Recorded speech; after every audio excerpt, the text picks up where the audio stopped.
দর্শক যে যেখান থেকে দেখছেন, আজকে এসেছিলাম অল ইন্ডিয়া মজলিসে ইত্তেহাদুল মুসলিমিনের মানে মিম পার্টির কর্মী সভায়। যে যেখান থেকে দেখছেন সবাইকে আমার আন্তরিক শুভেচ্ছা এবং ভালোবাসা। শোনাবো আপনাদেরকে কলকাতা থেকে আসা সেই রাজ্যসভার সম্পাদক এবং কলকাতার একজন প্রেসিডেন্ট, দুজনের মুখ থেকে আমরা শুনে নিব ইনারা কি করতে চাইছেন এবং কি বলতে চাইছেন, বা ইনাদের কাছ থেকে ইনাদের মুখ থেকে কি বার্তা আসছে অল ইন্ডিয়া মজলিসে ইত্তেহাদুল মুসলিমিনের পক্ষ থেকে ইনারা কি বলতে চাইছেন, কালিয়াচকের মানুষকে কি বার্তা দিতে চাইছেন সেটাই শুনবো।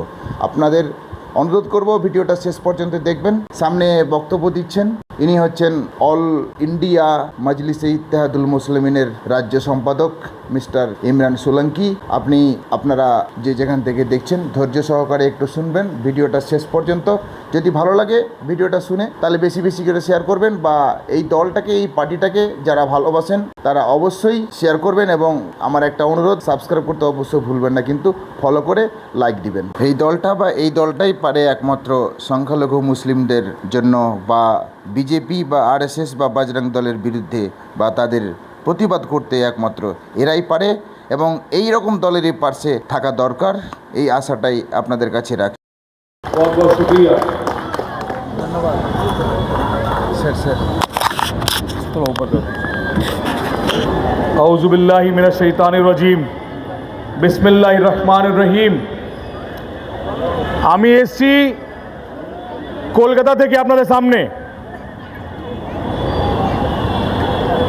5 মিনিট আমাকে সময় দিবেন, আপনারা শুনবেন, বেশিক্ষণ দিব না, আপনারা অনেকক্ষণ থেকে বসে আছেন। 5, 8, 10 মিনিট মধ্যে শেষ করে দিব।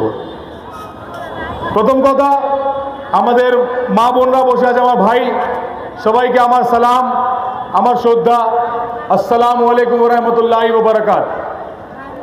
মঞ্চে উপস্থিত আছেন আমরা আমাদের মালদা জেলা সভাপতি রেজাউল করিম সাহেব, ওনার টিম পুরো সূর্যপুরে, আমার টনি খান সাহেব, কাসিম সাহেব ব্লক সভাপতি, আতিজুর ভাই, কাশিম রাজা সাহেব, আমাদের বড় বড় একটা নেতা কর্মী যার নাম নিয়েছি তাদের কালিয়াচকে বুকে, আমাদের নগিনা, আমাদের পার্টির নগিনা, তার কি সবাইকে হাতে রেখে চলছে আমাদের রেজাউল করিম সাহেব জেলা সভাপতি, আমাদের মুর্শিদাবাদ জেলা সভাপতি আসাদুল শেখ সাহেব, আমাদের দক্ষিণ দিনাজপুরে সভাপতি আমাদের মুজফর সাহেব, আমাদের আপনার 5 অ্যাসেম্বলি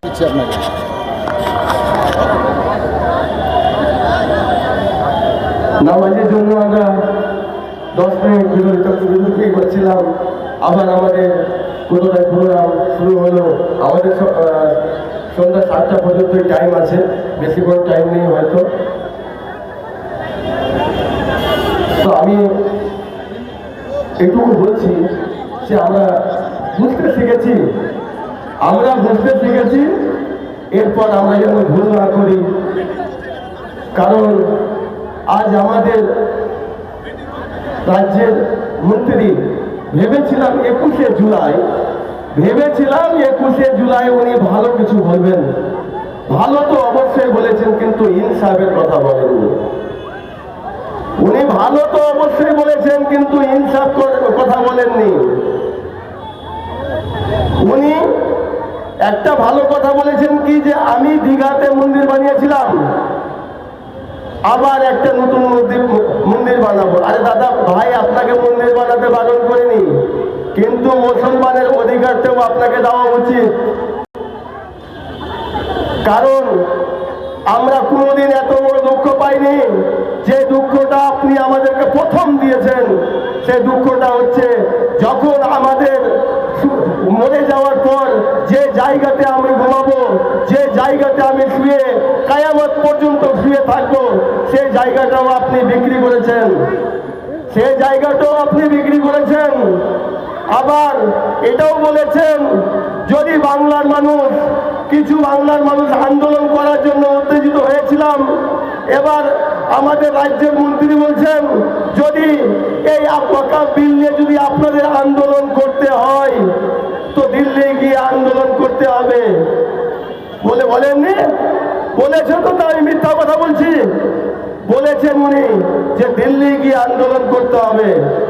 আপনি চিন্তা করবেন না, আগামী 2026-এ আপনাকেও আমরা দিল্লিতেই পাঠাবো। দিল্লিতে গিয়ে আপনি থাকবেন, আপনাকে ভোট চাওয়ার জন্য আর বাংলাতে চাইতে হবে না, আপনি দিল্লি গিয়ে ভোট চাইবেন। আজকে রাজ্যে আমাদের 26,000 প্রায় চাকরি নিয়ে মমতা সরকার ছিনিমিনি খেলেছেন। 26,000-এর 10 জন, একটা চাকরি 10 জন করে ফ্যামিলি। কি ভাবছেন আপনাকে ভোট দিয়ে দিবে?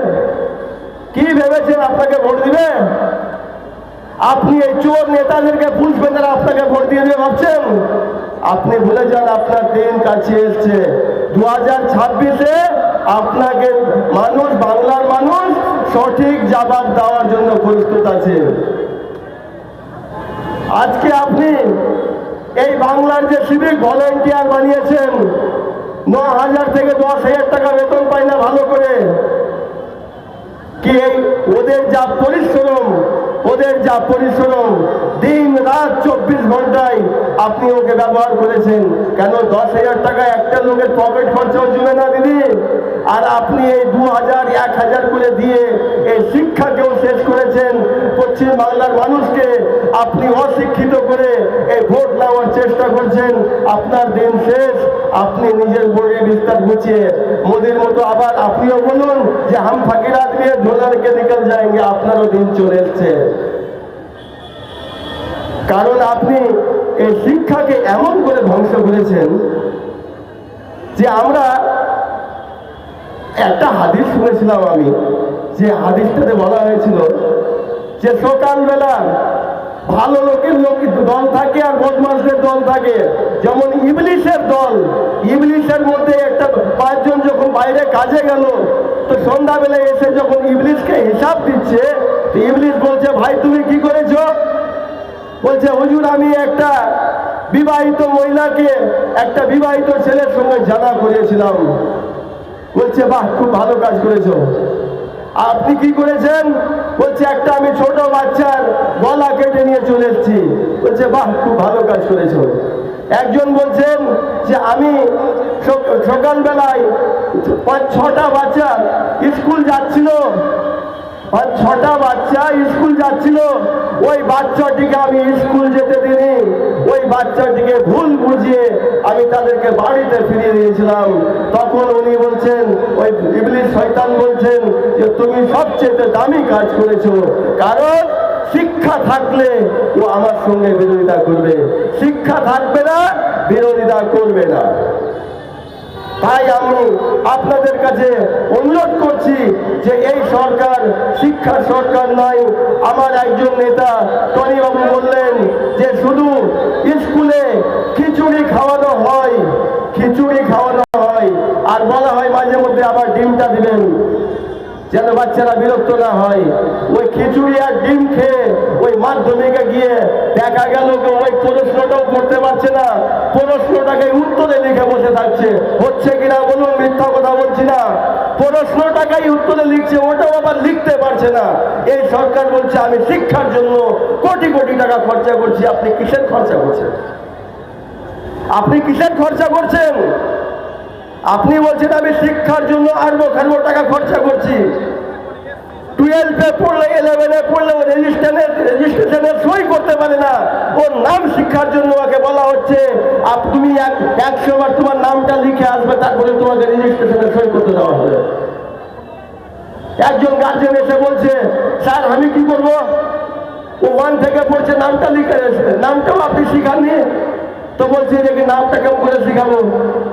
স্কুলে তো ওই খিচুড়ি খাওয়াতে দিন পার, আর ওই কন্যা শ্রেণী, রূপশ্রেণী, যুবশ্রেণী করার জন্য আমাদের স্কুলটা চলে, বাকি শিক্ষার জন্য কোনো স্কুল চলে না।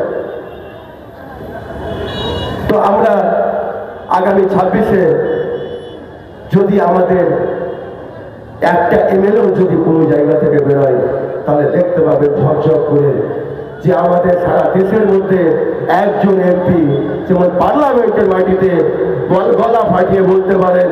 আর পার্লামেন্ট অ্যাওয়ার্ড প্রাপ্ত একজন আমার ব্যারিস্টার সৈনিক, তাকে আমি হাজার ধন্যবাদ। তার ভালোবাসায় আমরা সবাই কিন্তু লিপ্ত হয়ে গেছি। সুজাপুর বিধানসভাতে আমি কন্টিনিউ বলছি আপনাদেরকে যে আমার সঙ্গে 60 থেকে 70% মানুষ যোগাযোগে আছেন।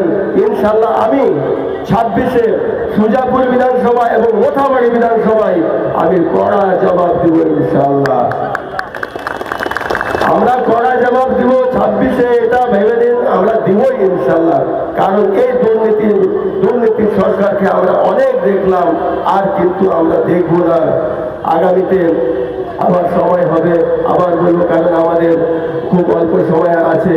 তাই আমি আমার অনেক নেতা কর্মী দূর দূর থেকে এসছে যারা জয়েনিং এর জন্য কতজন এসছেন একটু হাত তুলে দেখাবেন তো ভাই।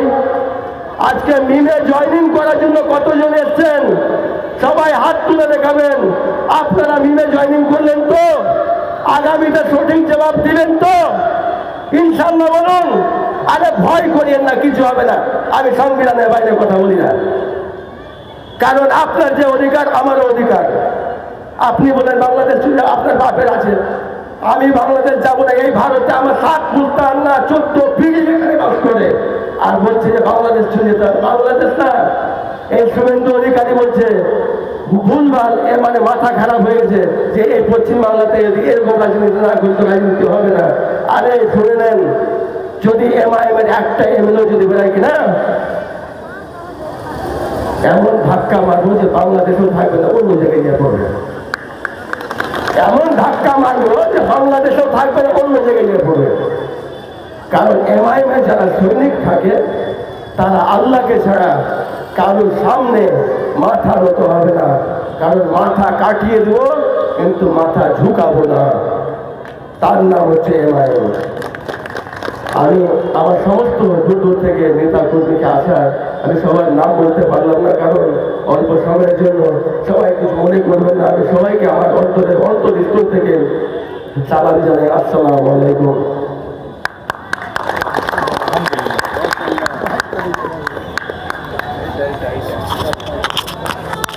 বসেন। এবার আমি আমার